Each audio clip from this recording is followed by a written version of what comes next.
ஜீவன் முக்தர்கள் அருள்பாலித்துக் கொண்டிருக்கும் ஜீவாலயங்கள் யாத்திரையில் எங்களோடு உங்களையும் அழைக்கிறோம். வாருங்கள், பயணிப்போம். அடியேன் கே. சாய் சீனிவாசன், சாது அருளானந்த சுவாமிகள் தொண்டன், வாலாஜாப்பேட்டை. சிவாய நம. திருச்சிற்றம்பலம். நமது சித்த தரிசன சேனல் வாயிலாக நாம் அடுத்து தரிசிக்க இருக்கும் சித்தர பால சித்தர் இவருடைய ஜீவசமாதி ஞானமலை எனும் குன்றில் அமைந்துள்ளது. அருணகிரிநாதர் திருவண்ணாமலையில் உயிர்விட தீர்மானித்த போது அவரை காத்தருளிய கந்தவேள் தன்னுடைய யோகானுபூதியை அவருக்கு காட்டி அருளினான்.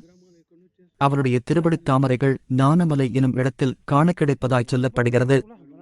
ஆறுமுகன் மீது யோகத்தை அடிப்படையாய் வைத்து அருணகிரியார் பாடிய திருப்புகழ் பாடல்களில் நமக்கு கிடைத்தவை 1328 பாடல்களாகும். அதில் அவர் நேரில் சென்று தரிசித்த தலங்கள் அவற்றில் சில தலங்கள் இன்னும் சரிவர அறியப்படவில்லை. அவை 7 இருக்கலாம் என்கின்றனர். அப்படி அறியப்படாமல் இருந்து அறியப்பட்ட ஒரு இடமே ஞானமலை என்று சொல்கின்றனர். இந்த தலத்தைப் பற்றி 10 வருடங்கள் முன்னால் தான் தெரிய வந்துள்ளது.